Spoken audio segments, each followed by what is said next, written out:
Hello student, today I am going to solve NIS 317 Political Science question paper of April 2022. Maximum marks is 100 and passing marks is 30. Time duration is 3 hours. All questions are compulsory from section A and only one option from section B. See link at description for previous year solved question paper. Section A 1. Explain the meaning of the term liberty. स्वतंत्रता शब्द का अर्थ स्पष्ट कीजिए.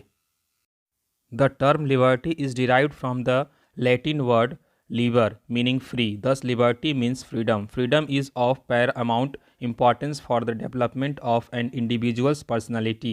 स्वतंत्रता शब्द की उत्पत्ति लैटिन भाषा के लीबर शब्द से हुई है जिसका अर्थ है स्वतंत्रता. व्यक्ति के व्यक्तित्व के विकास में स्वतंत्रता का बहुत बड़ा महत्व होता है. 2. State the 4 elements of state. राज्य के 4 तत्वों का उल्लेख कीजिए. 1. Population. 2. Territory. 3.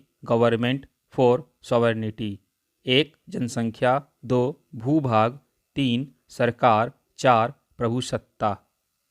3. Name the president of the constituent assembly and the chairman of the drafting committee of the constitution in India. संविधान सभा के सभापति तथा संविधान प्रारूप समिति के अध्यक्ष के नाम लिखिए. Doctor Rajendra Prasad, president of constitution assembly. B R Ambedkar, chairman of drafting committee of constitution. संविधान सभा के सभापति doctor Rajendra Prasad. B R Ambedkar संविधान की प्रारूप समिति के अध्यक्ष थे. 4. स्टेट एनी 2 फंक्शंस ऑफ जिला परिषद. जिला परिषद के कोई 2 कार्य लिखिए. Zila Parishad links panchayat samitis within the district. It coordinates their activities and supervises their functioning. It prepares district plans and integrates samiti plans into district plans for submission to the state government. Zila Parishad looks after development work in the entire district. It undertakes schemes to improve agricultural production, exploit groundwater resources, extend rural electrification and distribution, and initiate employment generating activities, construct road and other public works. जिला परिषद जिले के पंचायत समितियों को जोड़ती है. यह उनकी गतिविधियों के साथ तालमेल करती है और उनकी कार्य प्रणाली का निरीक्षण करती है. यह जिला की योजनाएं बनाती हैं और राज्य सरकार को प्रस्तुत करने के लिए समिति की योजनाओं का जिला योजनाओं में समाकलन करती है. जिला परिषद पूरे जिले के विकास कार्यों की देखभाल करती है. यह कृषि उत्पादन को बढ़ाने, भूजल संसाधनों के दोहन, ग्रामीण विद्युतीकरण को बढ़ाने तथा वितरण और रोजगार प्रदान करने वाली गतिविधियों को शुरू करने, सड़कें बनाने तथा अन्य सार्वजनिक कार्यों को अपने हाथ में लेती हैं. यह प्राकृतिक आपदाओं एवं अभाव के दौरान राहत कार्य जैसे कल्याणकारी कार्य, अनाथालयों और निर्धन गृह, रैन बसेरे, महिलाओं और बच्चों के कल्याण इत्यादि के कार्य भी करती हैं. 5. Show with the help of 2 examples that the office of the President of India is of high dignity. 2 उदाहरणों की सहायता से दर्शाइए कि राष्ट्रपति का पद अति सम्मान का पद है. The office of the President is of high dignity and eminence, not of real powers. The powers formally vested in him, her, are actually exercised not by his, her, but by the Union Council of Ministers in his, her name. If the President try to act against the wishes of the ministers, the President may create a constitutional crisis. The President may even face impeachment and may have to quit. Thus, the President has no alternative but to act in accordance with the advice of the Prime Minister, who after all is head of the real executive. The Prime Minister is a regular touch with the President. राष्ट्रपति का पद ख्याति और गौरव का है, न कि वास्तविक शक्तियों का पद. उसको प्राप्त शक्तियों का प्रयोग वह स्वयं नहीं करता बल्कि राष्ट्रपति के नाम से मंत्रिपरिषद द्वारा किया जाता है. यदि वह मंत्रिपरिषद की इच्छा के विरुद्ध कार्य करता है तो यह संवैधानिक संकट माना जाता है. इसके लिए उस पर महाभियोग चलाया जा सकता है और उसे हटाया भी जा सकता है. इसलिए राष्ट्रपति के पास प्रधानमंत्री की बात मानने के अतिरिक्त और कोई विकल्प नहीं है. आखिरकार प्रधानमंत्री कार्यपालिका का मुखिया है. प्रधानमंत्री राष्ट्रपति के साथ निरंतर संपर्क बनाए रखता है. 6. Analyse the importance of universal adult franchise. सार्वभौमिक वयस्क मताधिकार के महत्व का विश्लेषण कीजिए। Universal adult franchise is the foundation of representative democracy. It means that each man or woman, after attaining a prescribed age, is entitled to vote in the election without any discrimination on ground of caste, creed, religion, language, or sex. The citizens exercise their right to vote in order to choose their representatives in elections. Elections are in fact the bedrock of democracy and express the sovereign will of the people through the exercise of their free and equal vote. वयस्क मताधिकार प्रणाली प्रतिनिधिक लोकतंत्र पर आधारित होती है। इसका अर्थ होता है कि देश का हर नागरिक जो कि एक निर्धारित आयु पूरी कर चुका होता है, चाहे वह पुरुष हो या महिला, किसी जाति, वर्ग, धर्म, समुदाय अथवा भाषा के भेदभाव के बिना वोट डालने का अधिकार होती है। चुनाव के दौरान प्रत्येक नागरिक को अपना प्रतिनिधित्व चुनने का अधिकार है। नागरिकों के स्वतंत्र तथा समान वोटों के द्वारा एक संप्रभु लोकतंत्र की स्थापना होती है। 7. State the meaning of communalism. संप्रदायवाद का अर्थ स्पष्ट कीजिए। India is a land of multiple faiths and religions, leading often to violence and hatred among the people. Those who fan this religious violence do not consider religion as a moral order but use it as a means and weapon to pursue their political ambitions. Communalism essentially leads to violence as it is based on mutual religious hatred. This phenomenon leads to distinction between a communal organization and a religious organization. Bharat विविध विश्वासों और धर्मों का देश है, जिससे यहाँ प्रायः हिंसा होती है और लोगों के बीच द्वेष पैदा होता है। जो लोग धार्मिक हिंसा में विश्वास करते हैं वे धर्म को नैतिकता के रूप में नहीं लेते, बल्कि वे धर्म को अपनी राजनीतिक महत्वाकांक्षाओं की पूर्ति के लिए एक हथियार की तरह प्रयोग करते हैं। संप्रदायवाद की नींव ही आपसी धार्मिक विद्वेष पर टिकी है, इसलिए यह धार्मिक हिंसा को उत्पन्न करता है। इससे सांप्रदायिक संगठन और धार्मिक संगठन के बीच का अंतर स्पष्ट होता है। 8.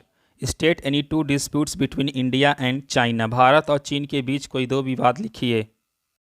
तिब्बत एंड बॉर्डर, तिब्बत और सीमा। 9. Describe the two nation theory propounded bye M.A. जिन्ना। मोहम्मद अली जिन्ना द्वारा प्रतिपादित द्विराष्ट्रीय सिद्धांत का वर्णन कीजिए। During the freedom struggle, the Muslim League, under the leadership of Muhammad Ali Jinnah, propounded the two-nation theory in support of a separate Muslim state. Jinnah insisted that since Hindu and Muslims were two communities, two separate states must be constituted for the two communities. स्वाधीनता संग्राम के दौरान मोहम्मद अली जिन्ना के नेतृत्व में उन्होंने मुसलमानों के लिए एक अलग राज्य का प्रस्ताव रखा। जिन्ना ने इस बात पर आग्रह किया कि हिंदू और मुस्लिम दो समुदाय हैं, अतः दोनों के लिए दो अलग राष्ट्र बनना चाहिए। 10. Explain any 5 features of Gandhism. गांधीवाद की किन्हीं 5 विशेषताओं की व्याख्या कीजिए। गांधीज्म। ए. नॉन वायलेंस, अहिंसा। Ahimsa implies total non-violence, no physical violence and no passive violence. Gandhi ji translates ahimsa as a love. B. Satya and Satyagraha. Satyagraha was a form of mass agitation without any use of violence. It was based on the idea of the power of truth. C. Ram Rajya. According to Gandhi ji, Ram Rajya is the kingdom of God on earth. D. Close relationship between politics and religion. For Gandhi, there can be no politics without religion. E. Faith in the policy of trusteeship. It provides a means by which the wealthy people would be the trustees of trust that looked after the welfare of people in general. गांधीवाद। क. अहिंसा। अहिंसा का अर्थ है पूर्ण अहिंसा, कोई शारीरिक हिंसा नहीं और कोई निष्क्रिय हिंसा नहीं। गांधी जी ने अहिंसा का अनुवाद प्रेम के रूप में किया। ख. सत्य और सत्याग्रह। सत्याग्रह बिना किसी हिंसा के जन आंदोलन का एक रूप था। यह सत्य की शक्ति के विचार पर आधारित था। ग. राम राज्य। गांधी जी के अनुसार राम राज्य पृथ्वी पर ईश्वर का राज्य है। घ. राजनीतिक और धर्म के बीच घनिष्ठ संबंध। गांधी के लिए धर्म के बिना कोई राजनीति नहीं हो सकती। अंग. ट्रस्टीशिप की नीति में विश्वास। यह एक ऐसा साधन प्रदान करता है जिसके द्वारा अमीर लोग ट्रस्ट के ट्रस्टी होंगे जो सामान्य रूप से लोगों के कल्याण की देखभाल करते थे। 11. Explain any 5 differences between state and government. राज्य और सरकार के बीच कोई 5 अंतर स्पष्ट कीजिए। State 1. State consist of population, territory, government and sovereignty. Government 1. Government is a part of state. 2. State possesses original powers. Power of the government are derived from the state. 3. State is permanent and continuous forever. Government is temporary, it may come and go. 4. State is abstract and individual. Government is concrete and visible. राज्य 1. राज्य में जनसंख्या, क्षेत्र, सरकार और संप्रभुता शामिल है। सरकार 1. सरकार राज्य का एक अंग है। 2. राज्य के पास मूल शक्तियां हैं। सरकार की शक्ति राज्य से प्राप्त होती है। 3. राज्य अस्थायी है और हमेशा के लिए जारी है। सरकार अस्थायी है, यह आ सकता है और जा सकता है। 4. राज्य अमूर्त और व्यक्तिगत है। सरकार ठोस और दृश्यमान है। 12. Highlight any 5 effects of national emergency. राष्ट्रीय आपातकाल के कोई 5 प्रभाव उजागर कीजिए। 1. The most significant effect is that the federal form of the constitution changes into unitary. The authority of the center increases and the parliament assumes the power to make law for the entire country or any part thereof, even in respect of subjects mentioned in the state list. 2. The President of India can issue directions to the states as to the manner in which the executive power of the states is to be exercised. 3. During this period, the Lok Sabha can extend its tenure by a period of 1 year at a time, but the same cannot be extended beyond 6 months. After the proclamation ceases to operate, the tenure of state assemblies can also be extended in the same manner. 4. During emergency, the President is empowered to modify the provisions regarding distribution of revenues between the Union and the states. 5. The fundamental rights under Article 19, about which you have already learned, are automatically suspended, and this suspension continues till the end of the emergency.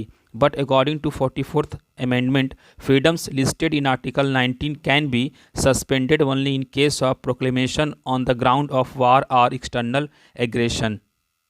1. सर्वाधिक महत्वपूर्ण प्रभाव यह है कि संघीय संविधान का स्वरूप एकात्मक में बदल जाता है। केंद्र की सत्ता में वृद्धि हो जाती है। संसद को राज्य सूची में वर्णित विषयों पर भी संपूर्ण देश अथवा उसके किसी भाग के लिए कानून निर्माण की शक्ति प्राप्त हो जाती है। 2. भारत का राष्ट्रपति राज्यों को कार्यपालिका संबंधी शक्ति के प्रयोग के तरीके के बारे में निर्देश दे सकता है। 3. इस आपातकाल के दौरान लोकसभा एक बार में अपने कार्यकाल में 1 वर्ष तक की वृद्धि कर सकती है, परंतु घोषणा का प्रभाव समाप्त होने पर 6 महीने से अधिक की वृद्धि नहीं की जा सकती है। इसी प्रकार राज्यों के विधानमंडलों का कार्यकाल भी बढ़ाया जा सकता है। 4. आपातकाल के दौरान राष्ट्रपति को केंद्र एवं राज्यों के बीच राजस्व के बंटवारे से संबंधित प्रावधानों में फेरबदल करने की शक्ति भी प्राप्त हो जाती है। 5. अनुच्छेद 19 के अंतर्गत आने वाले मौलिक अधिकार जिनके बारे में आप पढ़ चुके हैं स्वतः स्थगित हो जाते हैं। यह स्थगन आपातकाल की समाप्ति तक जारी रहता है, परंतु 44वें संशोधन के अनुसार केवल युद्ध या बाहरी आक्रमण के आधार पर ही इन स्वतंत्रताओं को स्थगित किया जा सकता है। 13. Analyze the importance of the power of judicial review of the Supreme Court of India. Bharat के सर्वोच्च न्यायालय के न्यायिक पुनरावलोकन की शक्ति के महत्व का विश्लेषण कीजिए। Importance of judicial review. 1. It is essential for maintaining the supremacy of the Constitution. 2. It prevents the tyranny of executives. 3. It maintains the federal balance. 4. It is essential for checking the possible misuse of power by the legislature and executive. 5. It is essential for securing the independence of the judiciary. 6. It protects the right of the people. न्यायिक समीक्षा का महत्व। 1. संविधान की सर्वोच्चता बनाए रखने के लिए यह आवश्यक है। 2. यह अधिकारियों के अत्याचार को रोकता है। 3. यह संघीय संतुलन बनाए रखता है। 4. विधायिका और कार्यपालिका द्वारा शक्ति के संभावित दुरुपयोग को रोकने के लिए यह आवश्यक है। 5. न्यायपालिका की स्वतंत्रता सुनिश्चित करने के लिए यह आवश्यक है। 6. यह लोगों के अधिकारों की रक्षा करता है। 14. Describe the process of conducting elections in India. Bharat में चुनाव करवाने की प्रक्रिया का वर्णन कीजिए। 1. Notification for election. The process of election officially begin when on the recommendation of election commission the president in case of Lok Sabha and the governor in case of state. 2. Filing of nomination. A person who intends to contest an election is required to file the nomination paper in a prescribed form indicating his name, age, postal address, and serial number in the electoral rolls. 3. Security deposit. Every candidate has to make a security deposit at the time of filing nomination. 5. Scrutiny and withdrawal. All nomination papers received by the returning officers are scrutinized and may be rejected by him. Candidates also withdraw their nomination. 5. Election campaign. Campaigning is the process by which a candidate tries to persuade the voters to vote for him rather than others. 6. Model Code of Conduct. During the campaign period, the political parties and the contesting candidates are expected to abide by a model code of conduct evolved by the Election Commission of India on the basis of the consensus among political parties. 7. Scrutinization of expenses. Election Commission has the power to scrutinize the election expenses to be incurred by the candidates. 8. Polling, counting and declaration of result. In order to conduct polling, large number of polling booths are set up in each constituency. A voter casts his/her vote secretly in an enclosure. The sealed ballot boxes or EVMs are shifted to tight security to the counting center. Counting takes place under the supervision of the returning officer and in the presence of candidates and their agents. As soon as counting is over, the candidate securing the maximum number of votes is declared elected by the returning officer. 1. चुनाव की अधिसूची जारी करना. सरकारी तौर पर चुनाव की प्रक्रिया तब प्रारंभ होती है जब चुनाव आयोग की सिफारिश पर लोकसभा के मामले में राष्ट्रपति और विधानसभा के मामले में राज्यपाल चुनाव की अधिसूचना जारी करता है. 2. नामांकन पत्र भरना. चुनाव लड़ने के इच्छुक व्यक्ति को एक निर्धारित प्रपत्र भरना होता है जिसमें उसे अपना नाम, आयु, डाक का पता और मतदाता सूची में अपना क्रमांक लिखना होता है. 3. सुरक्षा राशि. प्रत्येक उम्मीदवार को नामांकन पत्र भरते समय एक सुरक्षा राशि भी जमा करवानी होती है. 4. जांच और नाम वापस लेना. रिटर्निंग अधिकारी द्वारा प्राप्त सभी नामांकन पत्रों की जांच की जाती है. उम्मीदवार एक तय समय तक नाम वापस भी ले सकता है. 5. चुनाव प्रचार अभियान. चुनाव प्रचार वह प्रक्रिया है जिसके माध्यम से कोई उम्मीदवार मतदाताओं को किसी अन्य के स्थान पर स्वयं उसे ही मत देने के लिए प्रेरित करता है. 6. आदर्श आचार संहिता. चुनाव प्रचार की अवधि में चुनाव लड़ने वाले उम्मीदवारों से राजनीतिक दलों की आपसी सहमति के आधार पर चुनाव आयोग द्वारा तैयार की गई आदर्श आचार संहिता का पालन करने की अपेक्षा की जाती है. 7. खर्चे की जांच पड़ताल. राजनीतिक दल और उम्मीदवार अपने प्रचार अभियान पर बहुत पैसा खर्च करते हैं. खर्च की गई राशि की जांच करने का अधिकार चुनाव आयोग को है. संसदीय और विधानसभाओं का चुनाव पर खर्च करने की एक निश्चित सीमा है. 8. मतदान गिनती परिणाम घोषित करना. मतदान करवाने के लिए प्रत्येक चुनाव क्षेत्र में बहुत बड़ी संख्या में मतदान केंद्र बनाए जाते हैं. मतदाता गुप्त रूप से एक कक्ष में मतदान करता है. सील की गई मतपेटियों को समुचित सुरक्षा के बीच मतगणना केंद्रों पर लाया जाता है. मतगणना रिटर्निंग अधिकारी की देखरेख में तथा उम्मीदवार अथवा उसके एजेंटों की उपस्थिति में की जाती है. जैसे ही गिनती पूरी होती है तो सबसे अधिक मत प्राप्त करने वाले उम्मीदवार को रिटर्निंग अधिकारी निर्वाचित घोषित करता है. 15. Explain any 5 features of human rights. मानवाधिकारों की कोई 5 विशेषताएं स्पष्ट कीजिए. 1. People have rights simply because they are human. All people have the right to lead a dignified and human life and work towards achieving these for all people. These rights cannot be denied on the basis of caste, color, religion, and gender. 2. Human rights are universal. They take no account of nation, race, sex, or color. People of all nations, color, race, religion have same rights everywhere. The developed and developing countries in all continents of the world must guarantee same rights to all their citizens. 3. Human rights treat all people as equal. These follow the idea that all human beings are born free and equal in rights and dignity, and therefore deserve the same opportunities and treatment, while simultaneously respecting their different culture and traditions, political persuasion, sexuality, social origin, status, etc. Government must therefore work to create the same opportunities for all the people in the country, and this may involve extra work to make those opportunities the same for certain sections in societies, example women, children and the disabled. 4. These rights belong primarily to individuals. This means that they are concerned with the relationship between an individual and the state. Consequently, it is for the government to create a society where each individual can enjoy and freely exercise his or her rights to the full. 5. Human rights encompass the fundamental principles of humanity. These rights are considered to be basic for the development of human personality and for the sake of human dignity. Example of such rights are the right to life, freedom from slavery and freedom from torture. 1. मानव होने के नाते लोगों के पास अधिकार है। गरिमापूर्ण तथा मानव जीवन जीने और सब लोगों को यह अधिकार दिलाने की दिशा में काम करने का सबको अधिकार है। जाति भेद, रंग भेद, धार्मिक एवं लिंग भेद के आधार पर इन अधिकारों से किसी को वंचित नहीं किया जा सकता। 2. मानवाधिकार सार्वभौमिक है। यह अधिकार राष्ट्र, जाति, लिंग या रंग के आधार पर नहीं होते। सभी देशों के लोगों, जाति, रंग, धर्म के मानने वालों को सर्वत्र समान अधिकार प्राप्त है। विश्व के सभी विकसित एवं विकासशील देशों को इन अधिकारों को अपने अपने नागरिकों के लिए सुनिश्चित करना चाहिए। 3. मानवाधिकार सभी लोगों को समान मानते हैं। ये इस विचार का अनुपालन करते हैं कि सभी मानव अधिकारों और गरिमा के मामले में समान और स्वतंत्र पैदा हुए हैं, इसलिए वे सभी अपनी अलग अलग संस्कृतियों और परंपराओं, राजनीतिक विचारधारा, लैंगिकता, सामाजिक उद्गम, प्रतिष्ठा इत्यादि का सम्मान करते हुए समान व्यवहार और अवसरों के अधिकारी हैं। इस प्रकार यह उन्हें समान अवसर एवं उपचार, इसी परिप्रेक्ष्य में दूसरों की परंपराओं को, संस्कृतियों का सम्मान करने, राजनीतिक गतिविधियों में भाग लेने, लैंगिकता, सामाजिक उत्थान स्तर आदि का अधिकार प्रदान करता है। अतः सरकारों को देश के सभी लोगों के लिए समान अवसर पैदा करने के प्रयास करने चाहिए और इस कारण समाज के कुछ वर्गों जैसे महिलाओं, बच्चों और विकलांगों के लिए उन अवसरों को समान बनाने के लिए सरकारों को कुछ अतिरिक्त काम भी करना पड़ सकता है।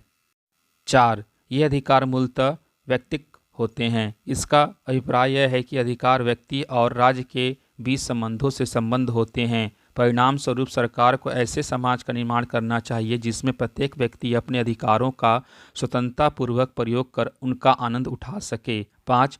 मानवाधिकारों के अंतर्गत मानवता के मौलिक सिद्धांत समाहित हैं। ये अधिकार मानव के व्यक्तित्व के विकास और मानवीय गरिमा के लिए आधारभूत हैं। ऐसे अधिकारों के उदाहरण स्वरूप जीवन का अधिकार, दासता से मुक्ति और उत्पीड़न से स्वतंत्रता के अधिकार हैं। 16. Describe any 5 means that help in formation of public opinion. जनमत निर्माण में सहायक किन्हीं 5 साधनों का वर्णन कीजिए। Public opinion is generally understood as the opinion of public. Common people are the voice of the people, but public exactly does not mean people. There is no single public. In fact, there are several public. The total people as a whole do not constitute one single homogeneous public. Having similar view or opinion, the public is not a fixed body of individuals. The term public means a section of society sharing common interest. It holds similar views and opinion on matters of public concern. It is therefore not necessary that people opinion will be the opinion of all the people. It is not even the opinion of the majority. As there are many publics, there are also different opinions and different problems.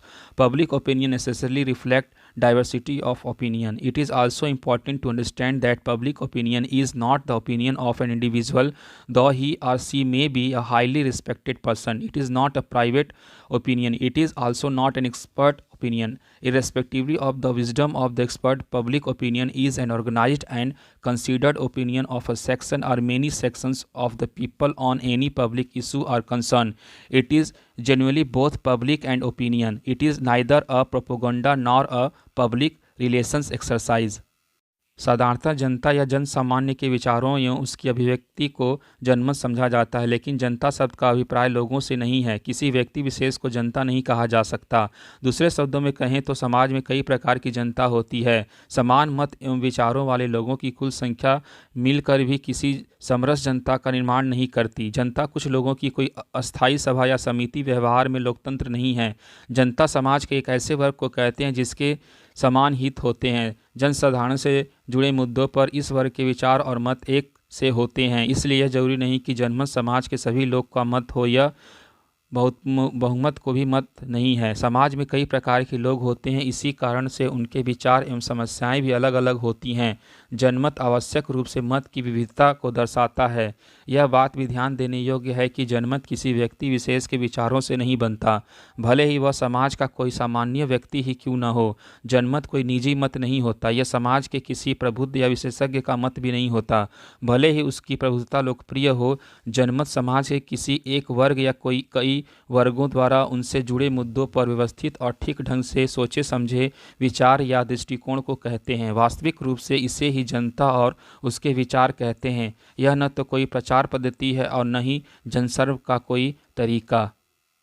C link at description for previous year solved question paper. 17. Explain any 4 fundamental rights. किन्हीं 4 मौलिक अधिकारों की व्याख्या कीजिए। 1. Right to equality. Right to equality guarantees equal right for everyone, irrespective of religion, gender, caste, race, or place of birth. It ensures equal employment opportunities in the government and ensures against discrimination by the state in matters of employment on the basis of caste, religion, etc. This right also includes the abolition of titles as well as untouchability. 2. Right to freedom. Freedom is one of the most important ideas cherished by an democracy society. The Indian Constitution guarantees freedom to citizens. The freedom right includes many rights such as freedom of speech, freedom of expression, freedom of assembly without arms, freedom of association, freedom to practice any profession, freedom to reside in any part of the country. 3. Right against exploitation. This right implies the prohibition of traffic in human being, beggar and other form of forced labor. It also implies the prohibition of children in factories etc. The Constitution prohibits the employment of children under 14 years in hazardous condition. 4. Right to freedom of religion. This indicates the secular nature of Indian polity. There is equal respect given to all religions. There is freedom of consciousness, profession, practice and propagation of religion. The state has no official religion. Every person has the right to freely practice his or her faith, establish and maintain religious and charitable institutions. 1. समानता का अधिकार। समानता का अधिकार सभी के लिए समान अधिकारों की गारंटी देता है, चाहे वह किसी भी धर्म, लिंग, जाति, नस्ल या जन्म स्थान पर हों। यह सरकार में समान रोजगार के अवसर सुनिश्चित करता है और जाति, धर्म आदि के आधार पर रोजगार के मामलों में राज्य द्वारा भेदभाव के खिलाफ बीमा करता है। इस अधिकार में खिताब के साथ साथ अस्पृश्यता का उन्मूलन भी शामिल है। 2. स्वतंत्रता का अधिकार। स्वतंत्रता किसी भी लोकतांत्रिक समाज द्वारा पोषित सबसे महत्वपूर्ण आदर्शों में से एक है। भारतीय संविधान नागरिकों को स्वतंत्रता की गारंटी देता है। स्वतंत्रता के अधिकार में कई अधिकार शामिल जैसे बोलने की स्वतंत्रता, अभिव्यक्ति की स्वतंत्रता, बिना शस्त्र के सभा की स्वतंत्रता, संघ की स्वतंत्रता, किसी भी पेशे का अभ्यास करने की स्वतंत्रता, देश के किसी भी हिस्से में रहने का आज़ादी। 3. शोषण के विरुद्ध अधिकार। इस अधिकार का अर्थ है मानव के अवैध व्यापार, बेगार और अन्य प्रकार के बालता श्रम का निषेध। इसका तात्पर्य कारखानों आदि में बच्चों के निषेध से भी है। संविधान 14 वर्ष से कम उम्र के बच्चों को खतरनाक परिस्थितियों में काम करने पर रखने पर रोक लगाता है। 4. धर्म की स्वतंत्रता का अधिकार। यह भारतीय राष्ट्र व्यवस्था के धर्मनिरपेक्ष स्वरूप को दर्शाता है। सभी धर्मों को समान सम्मान दिया जाता है। धर्म के विवेक, पेशे, अभ्यास और प्रचार की स्वतंत्रता है। राज्य का कोई आधिकारिक धर्म नहीं है। प्रत्येक व्यक्ति को अपने धर्म का स्वतंत्र रूप से अभ्यास करने, धार्मिक और धर्मांध संस्थानों के स्थापित करने और बनाए रखने का अधिकार है। और explain any 4 silent feature of the constitution of India. भारतीय संविधान के किन्हीं 4 विशेषताओं की व्याख्या कीजिए। 1. The preamble to the constitution of India declares India as sovereign, socialist, secular, democratic, republic state. 2. The word sovereign implies that India is a free nation and independent to conduct its own affairs without any interference. 3. The term socialist was added by the 42nd Constitution Amendment Act 1976. India is a democratic socialist state, meaning that it works for the welfare of all people and sustains both public and private sector for the growth of nation. The directive principle represents the socialist nature of India. 4. Democratic in the sense that the supreme power lies in the people of India. India has a parliamentary democracy where the people elect their representatives to make laws and policies for the nation. एक, भारत के संविधान की प्रस्तावना भारत को एक संप्रभु समाजवादी धर्मनिरपेक्ष लोकतांत्रिक गणतंत्र राज्य घोषित करती है। दो, संप्रभु शब्द का अर्थ है कि भारत एक स्वतंत्र राष्ट्र है और बिना किसी हस्तक्षेप के अपने मामलों का संचालन करने के लिए स्वतंत्र है। तीन, समाजवादी शब्द को 42वें संविधान संशोधन अधिनियम 1976 द्वारा जोड़ा गया था। भारत एक लोकतांत्रिक समाजवादी राज्य है जिसका अर्थ है कि यह सभी लोगों के कल्याण के लिए काम करता है और राष्ट्र के विकास के लिए सार्वजनिक और निजी दोनों क्षेत्रों को बनाए रखता है। निर्देशक सिद्धांत भारत की समाजवादी प्रकृति का प्रतिनिधित्व करता है। चार, लोकतांत्रिक इस अर्थ में कि सर्वोच्च शक्ति भारत के लोगों में निहित है। भारत में एक संसदीय लोकतंत्र है जहां लोग राष्ट्र के लिए कानून और नीतियां बनाने के लिए अपने प्रतिनिधियों का चुनाव करते हैं। 18. State the position of the Prime Minister of India and any 6 powers of the Prime Minister. Bharat के प्रधानमंत्री की स्थिति और उसकी किन्हीं 6 शक्तियों का उल्लेख कीजिए। The Prime Minister of India is the chief head of the Government of India.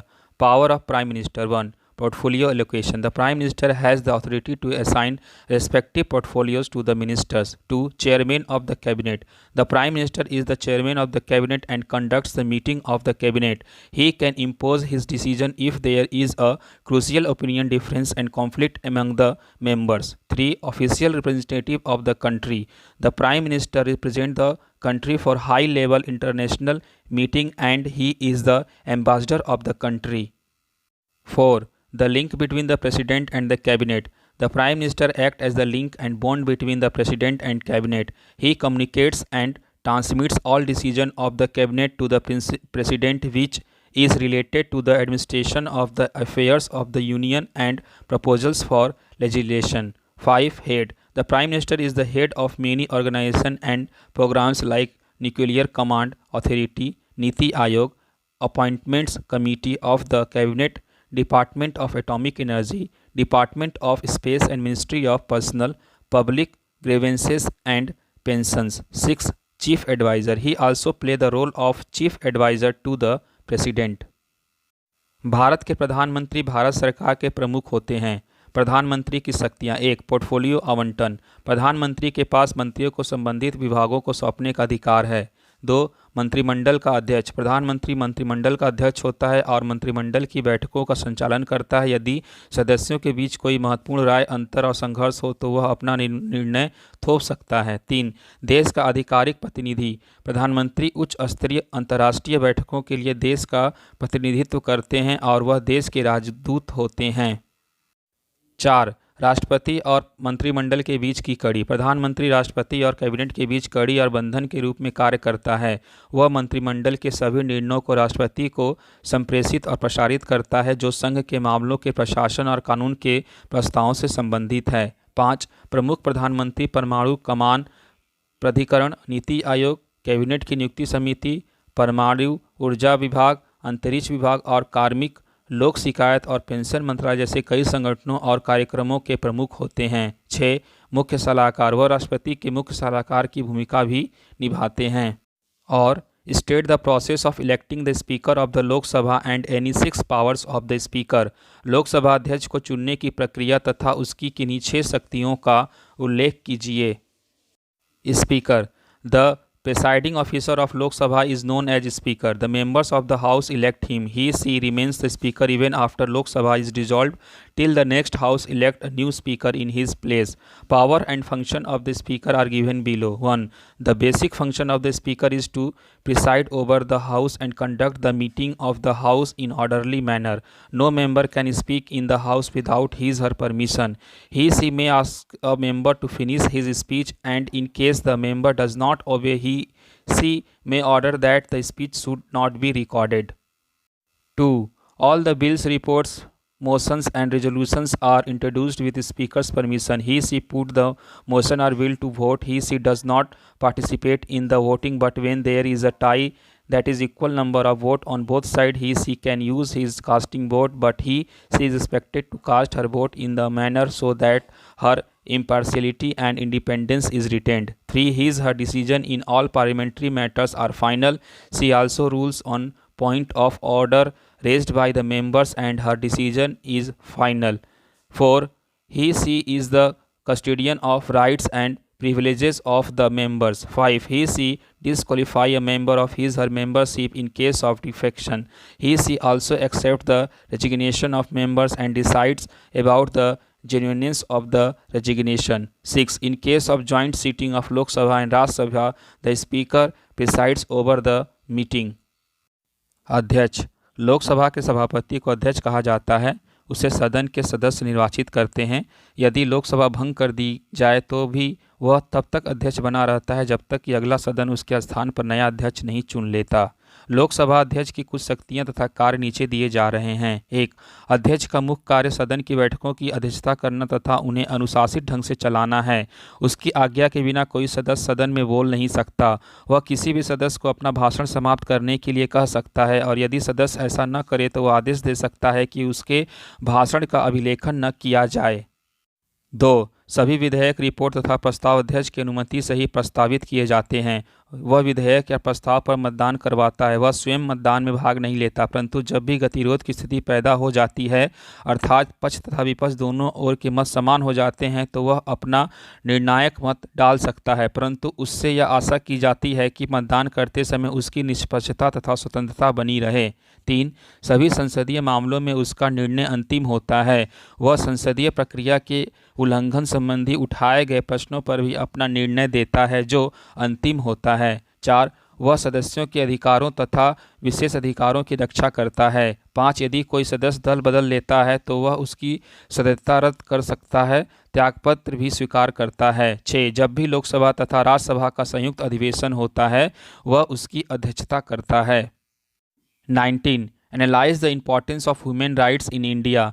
Bharat में मानवाधिकारों के महत्व का विश्लेषण कीजिए। Human rights ensure that everyone has access to fundamental necessities such as food, shelter, and education. Human rights will safeguard society's most vulnerable members. The right to freedom of speech and expression is guaranteed under human rights. People's religious freedom is protected by human rights. People have the right to education under human rights. Human rights safeguard the environment for the benefit of society and the individuals who live there. Human rights serve as common baseline for ensuring that people's rights are protected. मानवाधिकार यह सुनिश्चित करते हैं कि प्रत्येक व्यक्ति को भोजन, आश्रय और शिक्षा जैसी मूलभूत आवश्यकताओं तक पहुंच प्राप्त हो। मानवाधिकार समाज के सबसे कमज़ोर सदस्यों की रक्षा करते हैं। मानवाधिकारों के तहत भाषण और अभिव्यक्ति की स्वतंत्रता के अधिकार की गारंटी है। मानवाधिकारों द्वारा लोगों की धार्मिक स्वतंत्रता की रक्षा की जाती है। मानव अधिकारों के तहत लोगों को शिक्षा का अधिकार है।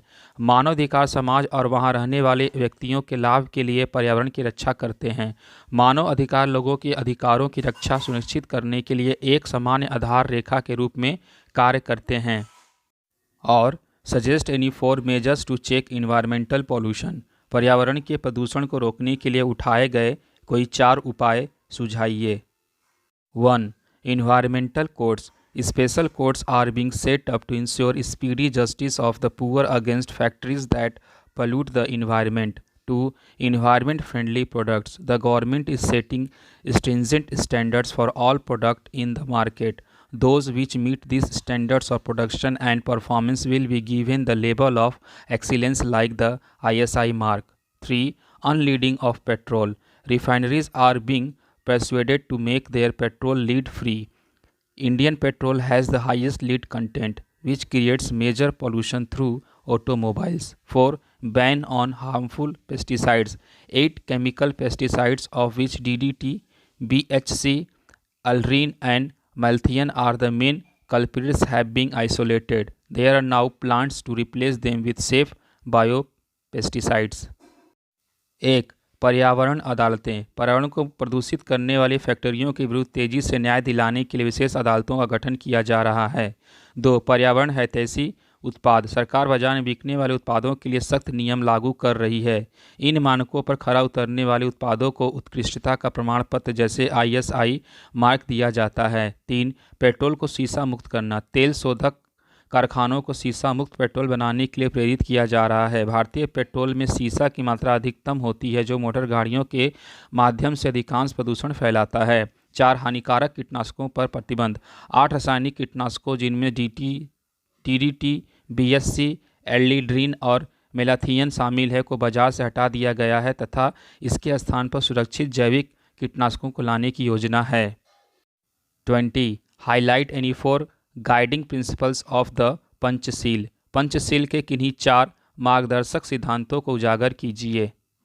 1. Mutual respect for each others territorial integrity and sovereignty. 2. Mutual non aggregation. 3. Mutual non interference. 4. Equality and cooperation for mutual benefit peaceful को एग्जिस्टेंस। एक दूसरे की क्षेत्रीय अखंडता और संप्रभुता के लिए आपसी सम्मान। 2. आपसी गैर आक्रामकता। 3. आपसी गैर हस्तक्षेप। 4. आपसी लाभ के लिए समानता और सहयोग शांतिपूर्ण सह अस्तित्व। और analyse the relation between India and the United states. Bharat और संयुक्त राज्य अमेरिका के संबंधों का विश्लेषण कीजिए। India and the US are the two great democracies, but for a long time the relationship between them was far from smooth. The containment of communism was the major goal of the US policy during the Cold War, but India did not want to join the Cold War politics. So India followed the independent policy of non-alignment, and this was not to the liking of the Americans. The relations between the two got strained when the US supplied arms to Pakistan in the mid 1950s.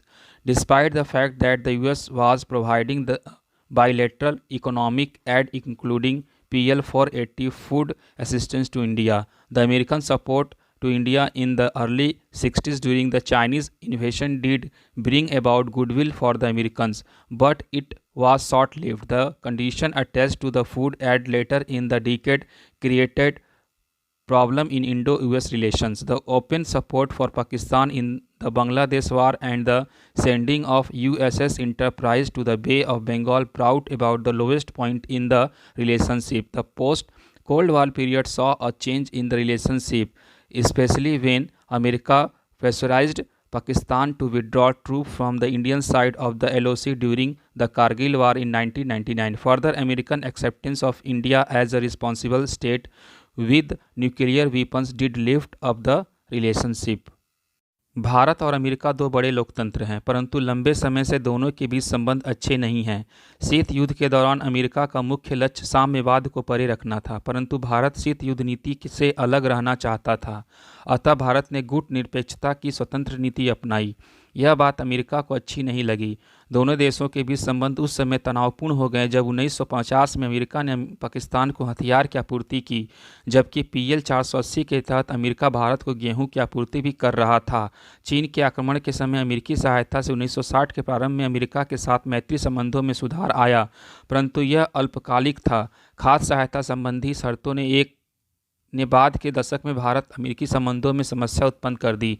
Bangladesh युद्ध में पाकिस्तान का खुलकर समर्थन और बंगाल की खाड़ी में USS enterprise को भेजने के कारण संबंध निम्नतम बिंदु पर पहुंच गए।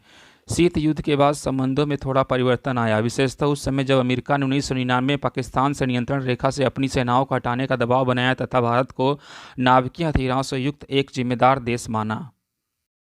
Section B, option 1, 21। Analyse any one positive effect of globalisation. वैश्वीकरण के किसी एक सकारात्मक प्रभाव का विश्लेषण कीजिए।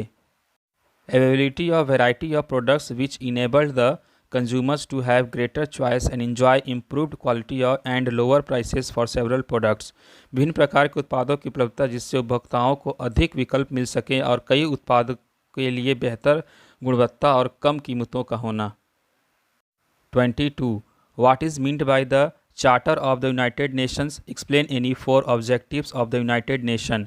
संयुक्त राष्ट्र के चार्टर का क्या अर्थ है? संयुक्त राष्ट्र के किन्हीं 4 उद्देश्यों की व्याख्या कीजिए। The Charter is the Constitution of the United Nations. It lists the purpose of the organization, the principles guiding the conduct of both the United Nations and its member countries, the principal organs along with their composition and power. Purpose of principles: 1. To maintain international peace and security through collective measures for suppression of aggression and through peaceful settlement of disputes. 2. To develop friendly relations among countries based on full respect for the principle of equality and self-determination. 3. to achieve international cooperation in the economic, social, cultural or humanitarian field, and 4. to encourage respect for human rights and fundamental freedoms. घोषणा पत्र ही संयुक्त राष्ट्र का संविधान है। इसमें संस्था के उद्देश्य संयुक्त राष्ट्र एवं इसके सदस्य देशों के संचालन को प्रभावित करते सिद्धांत, अपने संयोजन एवं शक्तियों सहित इसके अंगों की सूची है। अतएव घोषणा पत्र में संयुक्त राष्ट्र का महत्वपूर्ण परिचय है। घोषणा पत्र में संयुक्त राष्ट्र के निम्नलिखित 4 मुख्य उद्देश्य दिए गए हैं। 1. विवादों के शांतिपूर्ण समाधान तथा प्रतिबंध एवं अतिक्रमण द्वारा अंतर्राष्ट्रीय शांति एवं सुरक्षा की स्थापना करना। 2.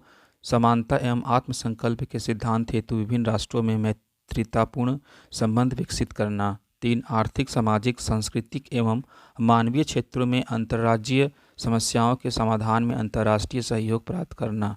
4. मानवाधिकारों के लिए सम्मान, मौलिक अधिकार और स्वतंत्रता को प्रोत्साहित करना। 23. Explain any 4 disarmament activity of the United nation. संयुक्त राष्ट्र की निरस्त्रीकरण की किन्हीं 4 गतिविधियों की व्याख्या कीजिए।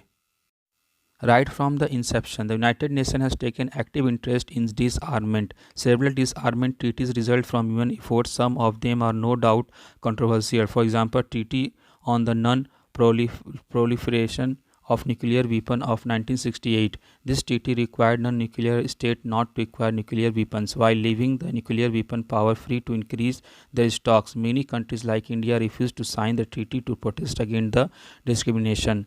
The UN General Assembly convened 3 special sessions to focus world attention on the need for disarmament. Those sessions mobilized world opinion to praise reduction of nuclear and conventional weapons, but no concurrent results were evident because of Cold War tensions. The ending of the Cold War raised hope of serious move to control and reduce nuclear and other weapons of mass destruction. The General Assembly adopted a text of resolution of the Comprehensive Test Ban Treaty in September 1996.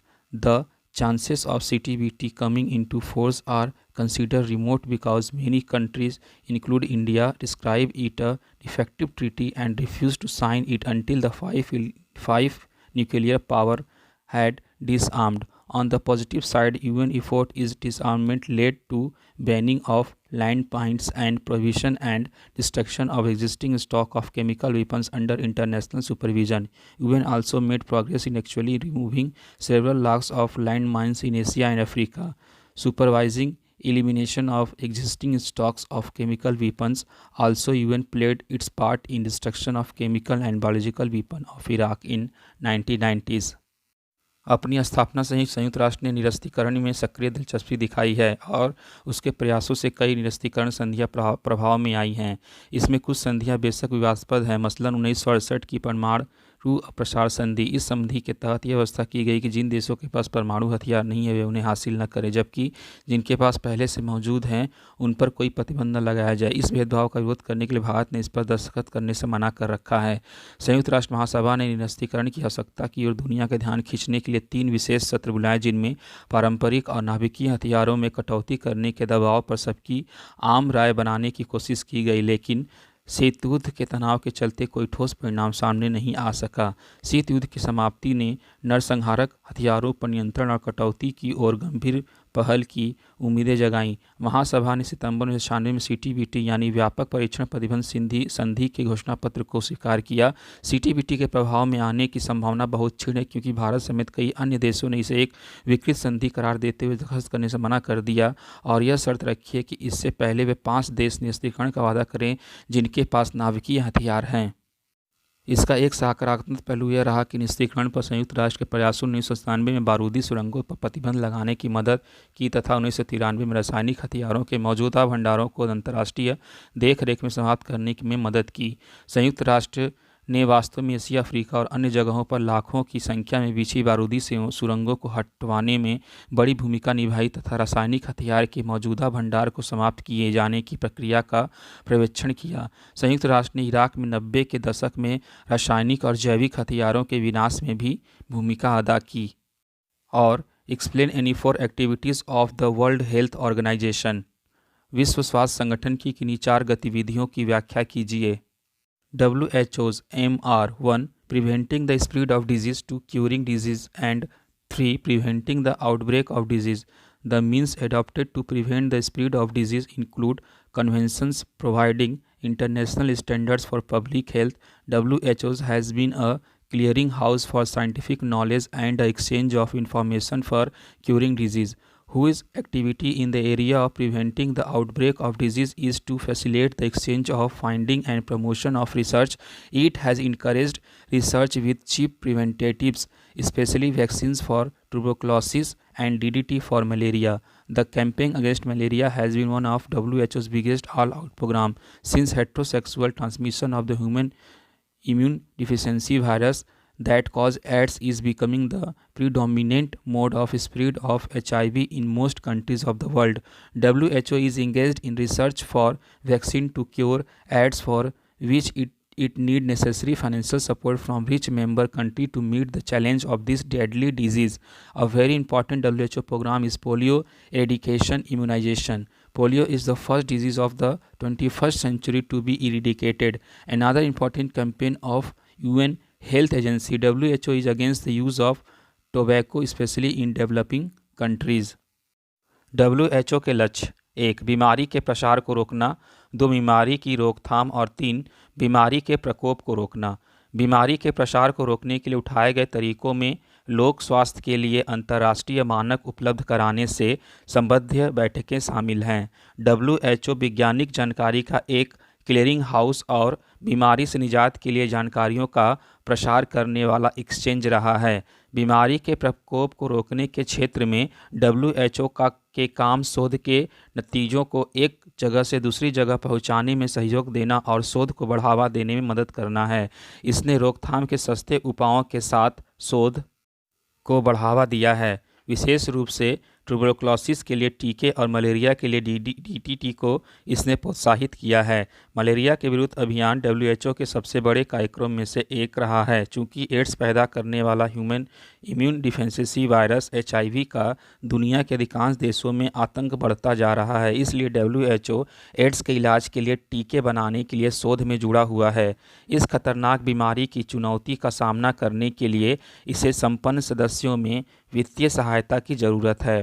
Polio उन्मूलन टीकाकरण WHO का बेहद महत्वपूर्ण कार्यक्रम है। 21वीं सदी में खत्म होने वाली पोलियो पहली बीमारी है। संयुक्त राष्ट्र स्वास्थ्य एजेंसी WHO का एक महत्वपूर्ण अभियान तंबाकू उपयोग का विरोध है, जो विशेष रूप से विकासशील देशों में तंबाकू उपयोग के विरुद्ध है। Option 2(21) analyse any one provision of the Constitution of India that ensure independence of the Union Public Service Commission। Bharat के संविधान के किसी एक प्रावधान का विश्लेषण कीजिए जो संघ लोक सेवा आयोग की स्वतंत्रता को सुनिश्चित करता है। 1. Members are appointed for a fixed tenure of 6 years or until the attainment of 65 years of age in the case of UPSC and 62 years in case of SPSC. The condition of service of member cannot be changed to his her disadvantage during his tenure of office। 1. सदस्यों की नियुक्ति 6 वर्ष की तय अवधि या फिर UPSC के मामले में 65 वर्ष की उम्र और SPSC के मामले में 62 वर्ष की उम्र के लिए होती है। 2. किसी सदस्य की सेवा शर्तों में उनके कार्यकाल के दौरान अलाभकारी परिवर्तन नहीं किया जा सकता है। 22. Explain any 5 functions of the district magistrate to maintain law and order in the district। जिला में कानून व्यवस्था बनाए रखने के लिए जिला मजिस्ट्रेट के किन्हीं 5 कार्यों की व्याख्या कीजिए। 1. To control and supervise the subordinate magistracy। 2. In case of threat to public peace to order imposition under section 144 of the Criminal Procedure Code। 3. To inspect the jails। 4. To release prisoners on payroll। 5. To grant superior classes to prisoners। 1. निचले प्रशासन का नियंत्रण और निगरानी। 2. सार्वजनिक शांति पर खतरे की हालात में आपराधिक प्रक्रिया संहिता की धारा 144 के तहत निषेधाज्ञा लागू करना। 3. जेलों की निगरानी करना। 4. कैदियों को पेरोल पर रिहा करना। 5. कैदियों को उच्च स्तर या वर्ग प्रदान करना। 23. Explain any 2 merits and 2 demerit of committed bureaucracy. प्रतिबद्ध नौकरशाही के किन्हीं 2 गुणों तथा 2 अवगुणों की व्याख्या कीजिए।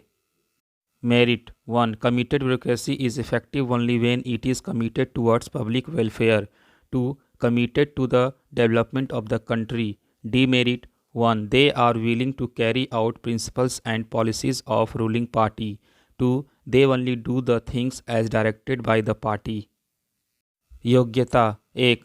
प्रतिबद्ध नौकरशाही तभी प्रभावी होती है जब वह लोक कल्याण के लिए प्रतिबद्ध हो। 2.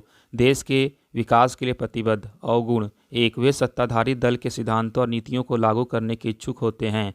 2. वे पार्टी के निर्देशानुसार ही काम करते हैं। और explain the role and importance of the Central Vigilance commission.